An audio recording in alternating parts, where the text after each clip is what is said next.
Okay, so here I just want to kind of talk about Kataronics, Kataronics when it comes to other known typologies, how the idea of Kataronics is relating to other typologies.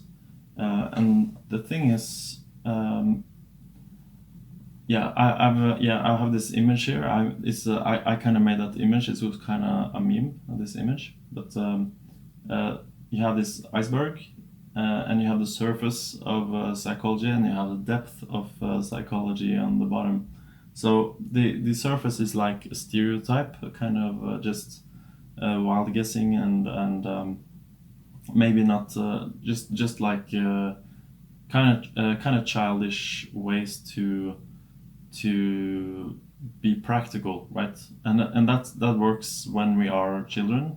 We can kind of understand thing in the most easy way possible. That is very helpful for children. But when we grow, we should be more complex in our kind of stereotypes or classifications of reality, if you want. And more so than that, we have to always be aware that these are just for practical. It's just like icons in a desktop, right? It's just practical, and without practicality, we don't know. We can't really function that well. But we have to see that it's just ideas. It's not core truth, if that makes sense. Even though Kataronics actually believe the 8 functions or 4 functions are kind of core truth, kind of types or phenomena. But usually stereotype is like if we say that girls are emotional, for example, that's a kind of stereotype because it doesn't go for all girls, but maybe it goes for most girls, and like in that culture, essentially, then that's a kind of stereotype, right? Which is not true all the time, but true maybe most of the time, right? Or at least a little bit more than the most of the time. So, and it's like it's subject to change as well because the culture can change. But the point is that stereotypes are like artificial classifications that maybe oftentimes are not even good, and sometimes they are should only be most used by children in a way, or less developed cognition. Yeah. So if that makes sense, like it's okay to say to a child that men are strong people, right? And because it's kind of true that they easier develop muscle strength and stuff like that. But when the child get older, maybe you should understand. Yeah, but the female is stronger in another way. Maybe not in the muscle sense, but maybe in compassion or whatever, something else, right? Some other strength that is less obvious for us. And then you have, I feel like Big Five is kind of on the surface of this like superficial and depth psychology, because I feel like actually Big Five is actually very much onto something in my opinion. In my opinion, Big Five is kind of like discovering MBTI or the young psychology essentially. It's kind of discovering this on the surface, but it doesn't recognize it as such yet because it doesn't like it's a more scientific approach, but it kind of miss out on the whole picture, if that makes sense. I will explain more about that. I see I ignored one about that, which is behaviorism. But yeah, I guess I'm basically just saying that behaviorism is essentially just like a stereotype in a way. So yeah, I don't really need to talk about that actually. But about Big Five, you can see actually how it correlates very, very like precisely over to the MBTI or Kataronics, which is the openness is actually here's the description from Big Five about these different functions, and the openness function is extremely creative, extremely focused on handling new challenges, and thinks about abstract concepts. That's kind of how they measure openness in Big Five.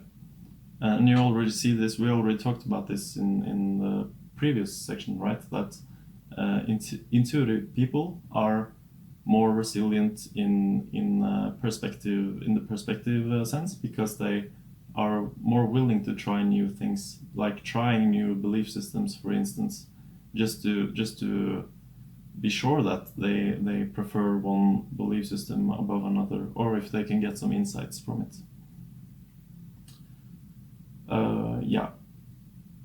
Yeah, and you have the next function is actually kind of the in MBTI it will be the J function, which is about, like in MBTI we say that it's about planning and stuff like that, and here it says spends more time preparing, that's basically planning, focuses and finishes important tasks on time, pays extra attention to details, likes having a set out schedule. Yeah, so it's very like this planning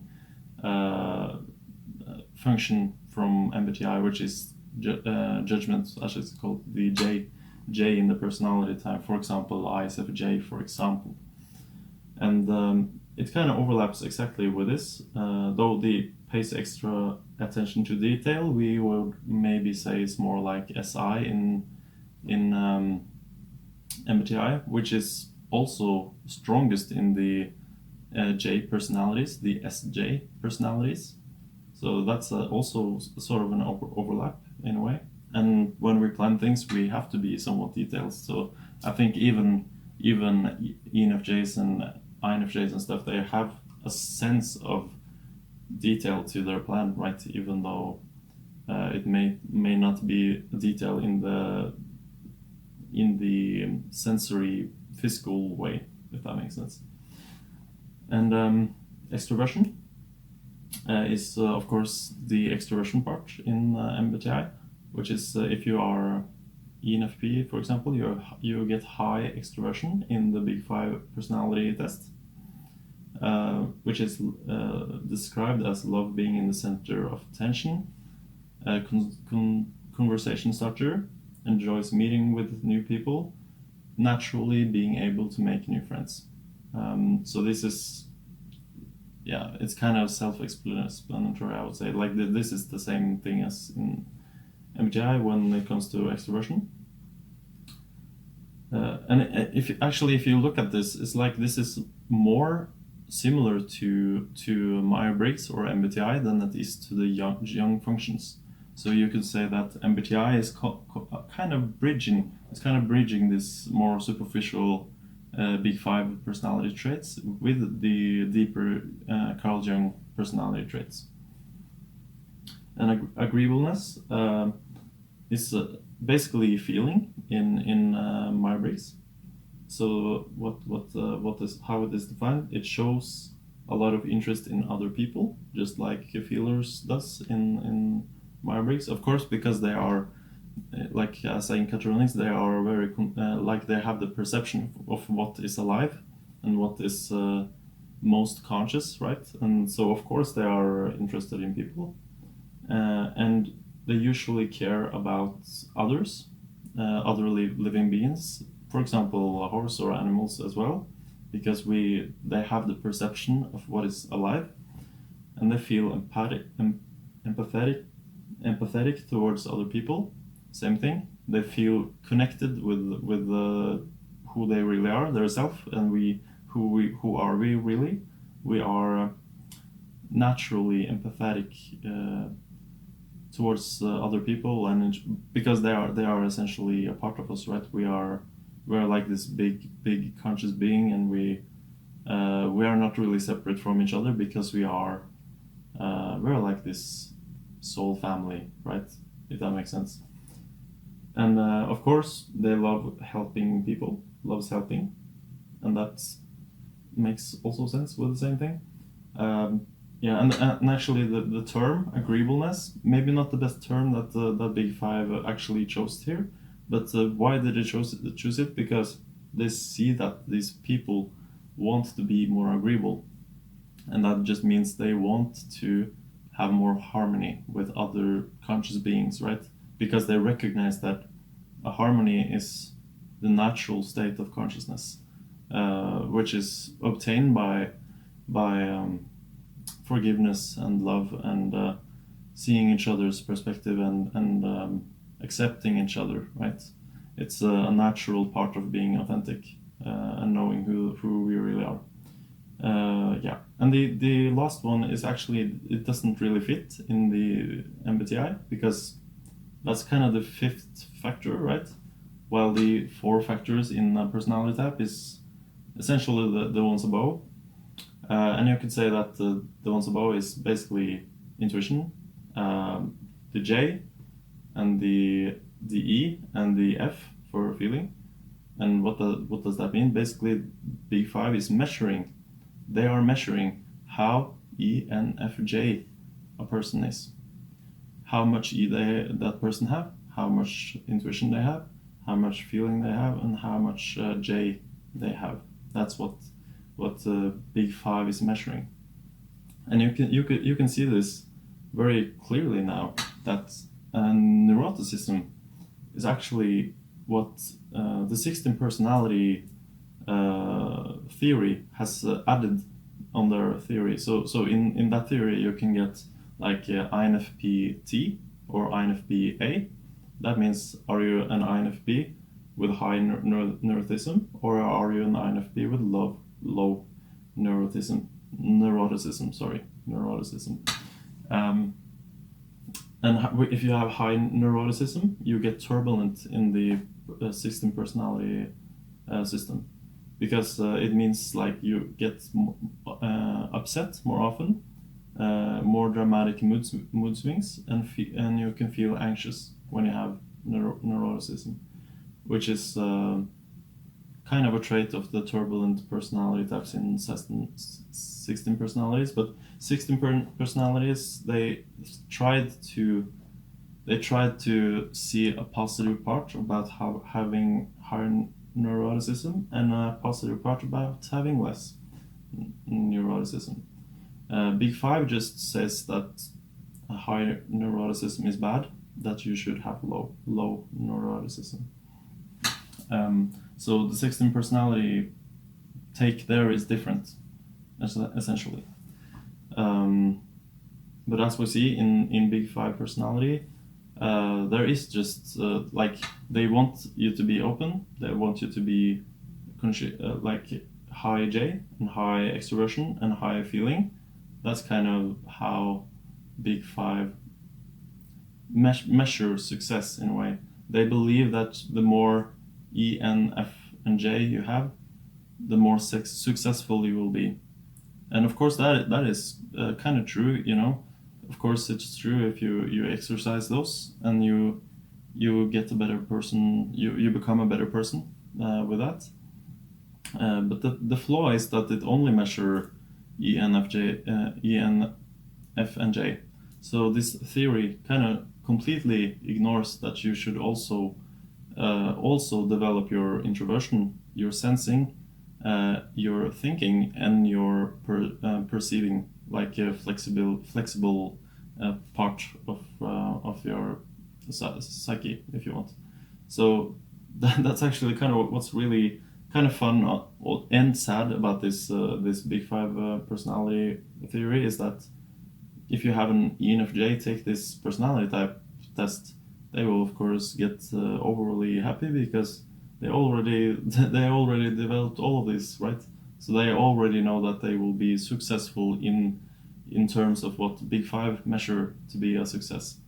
And I'm pretty sure that Big Five, when they are looking at success, it's not necessarily about happiness. To them, success is to lead a business, having a successful kind of career life, if that makes sense. So they are very what to say? It's like they don't really understand what success really is, because what is real success? Real success comes in the end to it comes down to happiness, right? It comes, are you happy with life or are you not? So it doesn't really matter if you are able to establish a business and get a lot of money from that. That's not a true correct measure of success unless it's very a limited idea of success, right?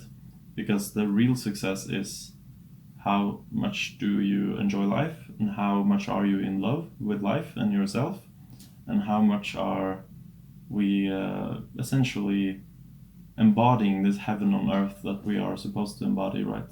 So that's to me, like Big Five. To me, I like Big Five, but I also don't like it at the same time. I guess that's the best way to put it, because it kind of just miss out on a lot of this stuff. And if you are on an ISTP and takes this personality test, that will be kind of not good, right? Because then you score low on everything, and you will believe you are a horrible person, or like and that you won't be successful at all, which is not a good thing to kind of give to these personality types. Of course, some ISTPs are of course more developed in their extroversion, intuition, feeling, and judging. So it's not like an ISTP will always score bad in all of these four, but like generally they will score pretty low on all of them, which is not a good thing. Though usually they don't get high in neuroticism, so usually I guess they get 1 point good, which is the low neuroticism essentially. And when it comes to neuroticism, like being neurotic, when it comes to that kind of phenomena, in my opinion, it's not a deep personality trait at all. So it's kind of, I don't feel it belongs to a personality model personally, because I feel like when you are high in neuroticism, it basically I think it generally means that your body is just out of balance, and when your body is out of balance, you get like emotions from organs from your body that just doesn't work, right? So it's like it's not a personality trait. It's more like a condition in a way. You could say maybe an illness. Actually, maybe you can call it an illness. But it's kind of, you could say that it's a positive thing in one sense, which is, well, not really, but like if you are a very sensitive person, so if you're a very sensitive person, you are more likely to develop neuroticism. I had a lot of neuroticism before in my past, and that's because I'm very sensitive. So when you're very, very sensitive and you have learned to believe in a reality that is not good for consciousness, essentially, of course you will get neuroticism, because you can't really go around with poor ideas about reality and how it works, like believing in all of the like insanity that we unconsciously are embodying. It's not good for your feelings, especially if you are very sensitive. So about high sensitivity is good if you have the right belief systems. If you are a spiritual person, essentially, I would say. But it's very bad if you're not, like if you're in the nihilism part of reality, and you like if reality successfully made you doubt all of these more natural things for our soul. It will make you more afraid, more ashamed, and more guilty, and so forth. And you will get high neuroticism, because when you feel this stress on your body over a long time, it's going to cause the body to kind of break down slowly but surely in a way. So chronic anxiety, like I had chronic anxiety, it has to be treated, because if you don't treat it, it's going to cause the body to kind of just wear down over time, and maybe develop some illness. Yeah, the same is true if you are not, if you have high anger levels, for example, if you're angry all the time, probably even worse if you're hateful or resentful all the time, like that's probably the worst kind of emotions maybe, and like this will it will kind of wear down your body, and you like to have a body that heals, you have to be in love. So when you are in love, and when you have the right perception of the world, like more spiritual perception, like when you really believe in your heart and your soul and in the ideal world, essentially, if you really believe in that and are successfully capturing that and embodying this phenomena of your true self in a way, the body is going to start to heal again and come back to a healthy state, and even more healthy than it was actually, because you will, I mean, potentially you can be have a more magical life as an adult than you had as a kid, because when you are a kid you are essentially trained into the society as a kid, you know. So a kid is not perfect in that sense, in the like they are already influenced by poor ideas about reality, essentially. It just takes a lot of time for that body to wear down enough to get this neuroticism in later years. But I hope that made sense and didn't sound like super depressive, because that's not the point. It's actually the opposite. It should give us a lot of hope and a positive outlook on the future. And the future of yourself as well, by the way.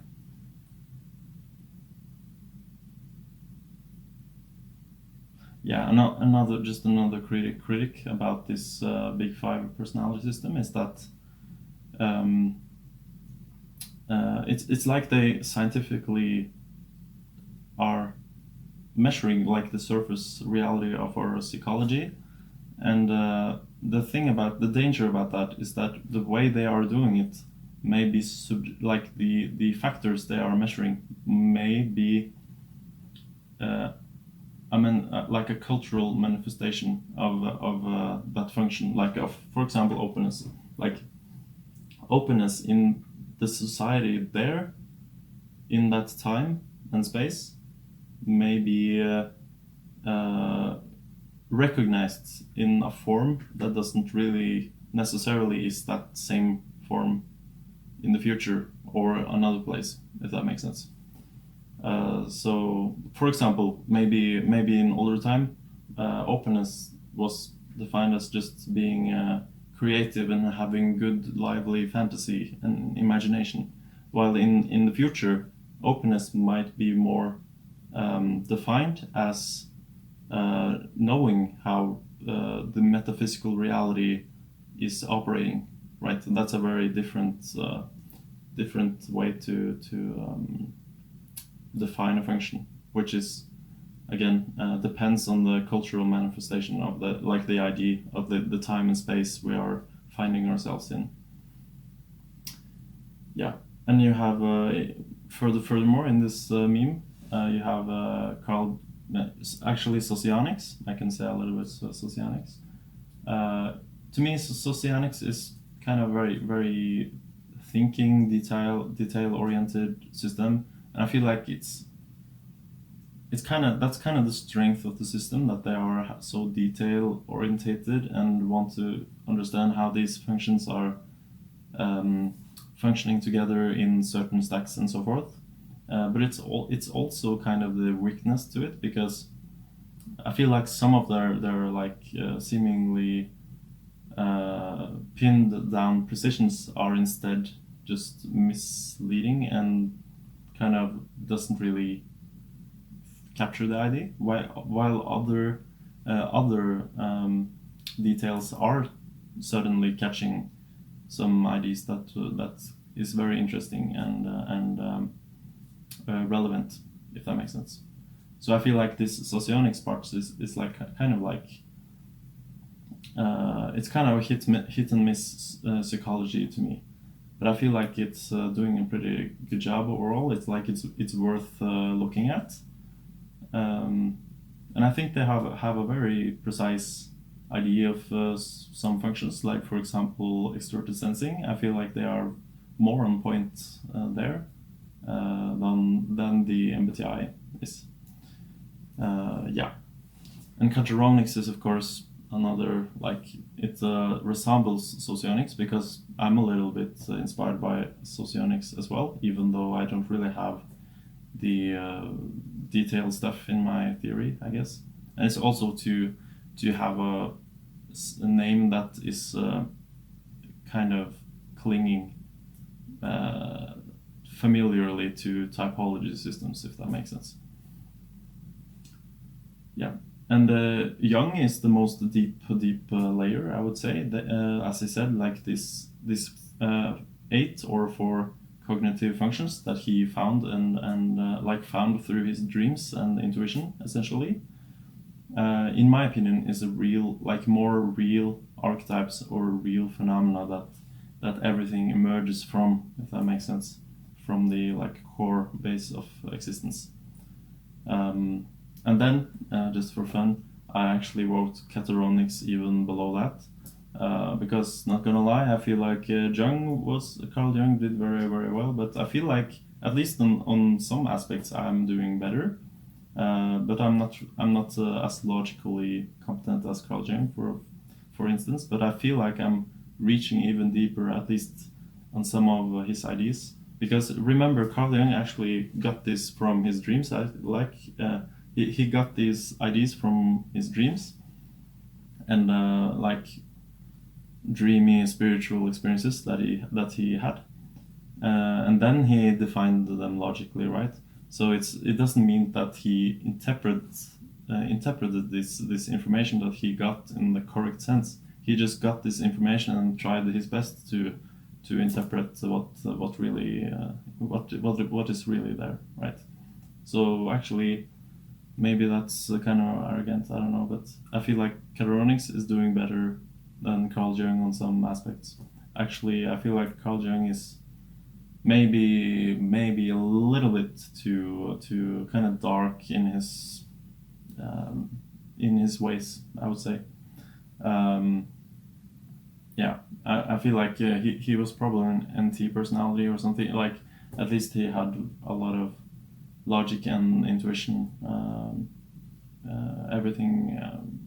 Yeah, and I feel like it's kind of like Nietzsche and these other philosophical thinkers. I think he got much inspiration from these people, actually, which have a more like dark relationship with everything, which is just half correct in a way. For example, this meeting the shadow part, which I agree about meeting your shadow and that stuff, but it's not necessarily as dark and weird like these people are often saying.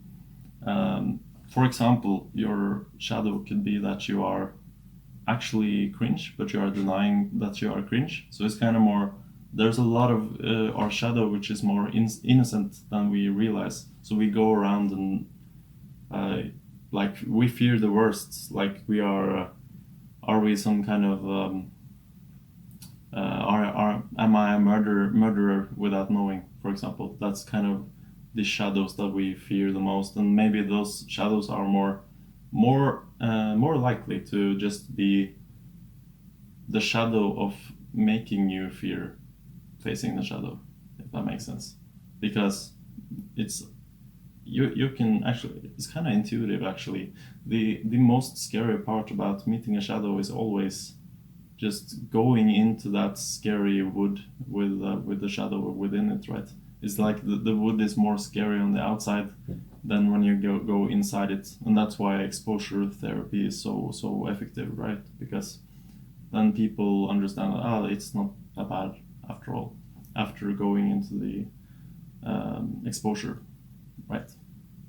So that's kind of and if you fear you're a bad person, maybe I know for example the Queen in Norway. I live in Norway. She feared that she was this malicious, evil being. But when she searched inside herself, she found that she is love and light, right? So it was nothing to fear. It was actually the opposite in a way. Though you could say that at the same time maybe she was evil or malicious, but it was towards herself. Like she was abusing herself. That was the demon she had, like having this fear and all of that stuff. That was the real demon. But I don't think she is so much afraid of that kind of evil. That's not the kind of evil that she was really afraid of. So I don't think she, when she realized that she was evil towards herself, I don't think that was so much a big deal to deal with. It was like, oh, that's what's in this scary wood. Just this like, not actually scary. Like it's in her control after all. So yeah, it's just like I just hope that kind of can be helpful and insightful. Yeah.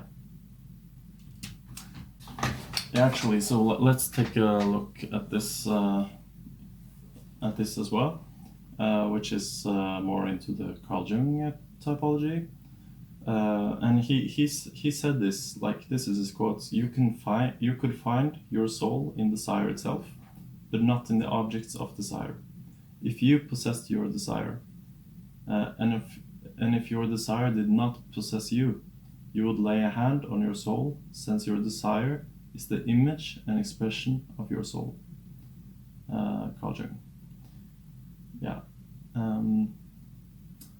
So this is kind of my point about these quotes, is that you get an idea about where these cognitive functions are coming from, and a lot of them came from this red book, and then he later defined it, right?